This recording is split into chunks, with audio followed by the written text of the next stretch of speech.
صحیح بخاری شریف میں سیدنا ابو ہریرہ رضی اللہ تعالیٰ عنہ سے مروی ہے کہ نبی پاک صلی اللہ تعالیٰ علیہ وآلہ وسلم نے ارشاد فرمایا سبعۃ یظلھم اللہ یوم لا ظل الا ظلہ، کہ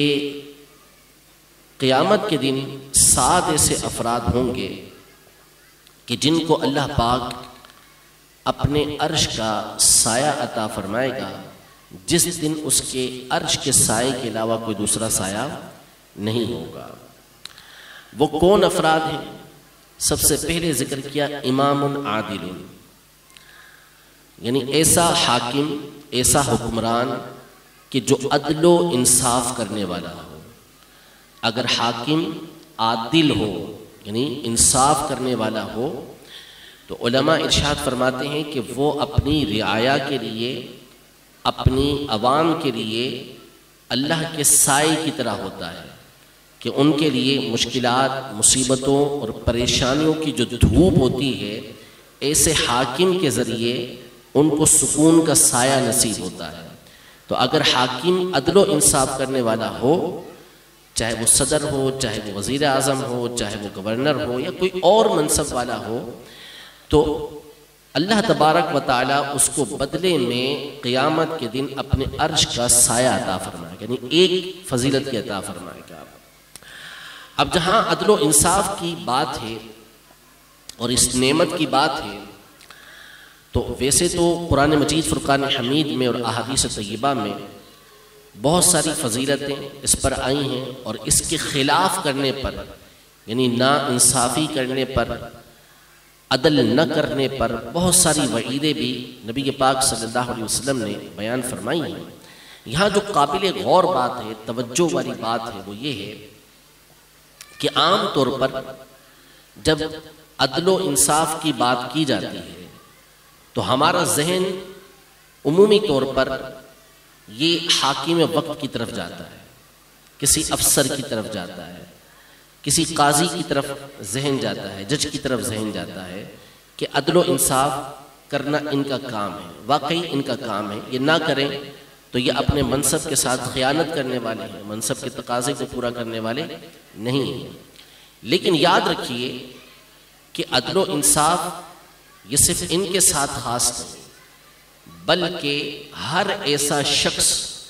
کہ جس کو 2 بندوں کے اوپر بھی اختیار حاصل ہے،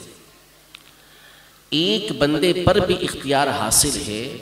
تو ایسے کے لیے عدل و انصاف کے تقاضے پورے کرنا ضروری ہے۔ دوسرا، نبی پاک صلی اللہ علیہ وسلم نے ارشاد فرمایا کہ شاب نشأ فی عبادت ربہ، وہ نوجوان کہ جس کی نشو و نما اپنے رب کی عبادت میں ہوئی،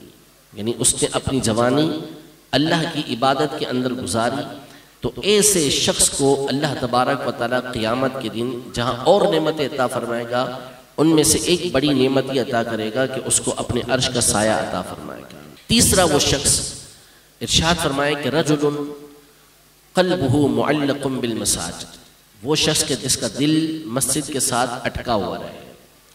یعنی اس کو مسجد کے اندر لطف آئے، مسجد میں اس کو مزہ آئے، ایک نماز ادا کی،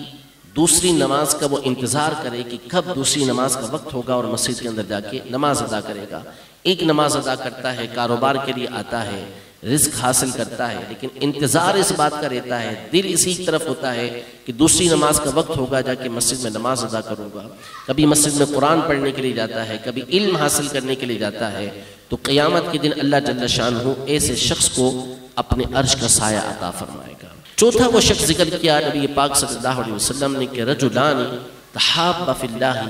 اجتمع علیہ وافترقا علیہ، کہ 2 ایسے شخص کہ جو اللہ کی رضا کے لیے آپس میں محبت کریں، اللہ کی رضا کے لیے آپس میں ملاقات کریں، اور جدا ہوں تو بھی اللہ پاک کی رضا سے ہی جدا ہوں، یعنی ان کی محبت، ان کی جدائی تمام کے اندر جو مقصد ہو وہ اللہ تبارک و تعالیٰ کو راضی کرنے والا ہو، تو ایسے 2 شخصوں کو بھی اللہ تبارک و تعالیٰ قیامت کے دن اپنے عرش کا سایہ عطا فرمائے گا۔ 5واں شخص آپ علیہ السلام نے ارشاد فرمایا کہ رجل دعته امرأة ذات منصب وجمال فقال انی اخاف اللہ، ایسا شخص کہ جس کو ایک اعلیٰ خاندان والی، اور حسن و جمال والی عورت گناہ کی دعوت دے، گناہ کی طرف بلائے اور وہ کہے میں اللہ سے ڈرتا ہوں، اس کی طرف مائل نہ ہو، اس کی طرف توجہ نہ کرے، اس کی طرف دیکھے نہ، اس کی بات کو سنے نہ، کہ اس کو دیکھنا سننا گناہ تھا تو اللہ کے خوف کی وجہ سے وہ کہے کہ میں تیری طرف مائل نہیں ہو سکتا، تیری طرف نہیں آ سکتا، اللہ تبارک و تعالیٰ جہاں اور انعامات عطا فرمائے گا ساتھ ہی ساتھ عرش کا سایہ بھی اس کو عطا فرمائے گا۔ اور ایک روایت کے اندر فرمایا کہ جو بندہ غیر محرم کی طرف نظر پڑنے پر اپنی نگاہوں کو نیچے کر لے، اللہ پاک اس کی عبادت کے اندر لذت پیدا فرما دیتا ہے، لذت عطا فرماتا ہے، ذوق عطا فرماتا ہے اس کو۔ چھٹا شخص نبی پاک صلی اللہ علیہ وسلم نے ارشاد فرمایا، وہ شخص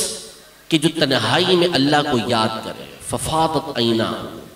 اور اس کی آنکھوں سے آنسو بہنا شروع ہو جائے، تنہائی میں اللہ کی نعمتوں کو یاد کر رہا ہے کہ اللہ نے مجھ پر کیسی کیسی نعمتیں کی ہیں، کیسے کیسے انعامات مجھ پر کیے ہیں، اللہ تبارک و تعالیٰ نے کیسی کیسی رحمتیں مجھ پر کی ہیں، اللہ کی عظمتوں پہ غور کر رہا ہے، اس کی مخلوقات پہ غور کر رہا ہے، اسے یاد کر رہا ہے، اور اس کی آنکھوں سے آنسو جاری ہوتے ہیں، تو اللہ تبارک و تعالیٰ اس کو اپنے عرش کا سایہ عطا فرمائے گا۔ ساتواں شخص نبی پاک صلی اللہ علیہ وسلم نے ارشاد فرمایا، وہ کہ جو صدقہ کرتا ہے اور صدقے کو چھپاتا ہے، حتی لا تعلم یمینہ لا تعلم شمالہ ما تنفق یمینہ، یہاں تک کہ اس کا الٹا ہاتھ نہیں جانتا کہ اس کے سیدھے ہاتھ نے کیا خرچ کیا۔ نفلی صدقہ کرتا ہے اور اتنا چھپا کے کرتا ہے کہ کسی دوسرے کو معلوم ہی نہ ہو سکے، اللہ پاک جہاں اور نعمت عطا فرمائے گا ساتھ ہی ساتھ قیامت کے پرہول دن میں اس کو اپنے عرش کا سایہ بھی عطا فرمائے گا۔ تو رب العزت جل وعلا ہم سب نبی پاک صلی اللہ علیہ وسلم کی اس نصیحت پر عمل پیرا ہونے کی توفیق عطا فرمائے۔ علماء یہ ارشاد فرماتے ہیں کہ جب بندہ حضور کریم صلی اللہ علیہ وسلم کی کوئی ایسی بات سنے کہ جس پر عمل کرنے کا حکم دیا گیا ہے، بڑی توجہ سے سننے والی بات ہے یہ، کہ جب کوئی ایسی بات سنے کہ جس پر عمل کرنے کا حکم دیا گیا ہے تو وہ یہ تصور کرے کہ گویا نبی پاک صلی اللہ تعالیٰ علیہ وآلہ وسلم براہ راست مجھ سے گفتگو کر رہے ہیں۔ یعنی اگر یہ بات جو ابھی آپ کے سامنے میں نے گزارش کی ہے 7 چیزوں کی، اگر یہ خود نبی پاک صلی اللہ علیہ وسلم ہمارے سامنے بیان فرماتے تو کس مقصد سے بیان فرماتے اور ہماری کیفیت اس وقت کیا ہوتی؟ تو فرمایا جب آپ کے فرمان کو سن رہے ہیں تو اس وقت یہی کیفیت اور یہی خیال ہونا چاہیے کہ گویا کہ آپ علیہ السلام براہ راست مجھے یہ ارشاد فرما رہے ہیں، لہذا جو ایسی باتیں میرے اندر پائی جاتی ہیں کہ جو ان باتوں کے خلاف ہیں میں ان کو دور کروں اور ان چیزوں کو حاصل کرنے کی کوشش کروں۔ رب العزت جل وعلا ہم سب کو ان تمام باتوں پر عمل پیرا ہونے کی توفیق عطا فرمائے، آمین بجاہ النبی الامین صلی اللہ تعالی علیہ وآلہ وسلم۔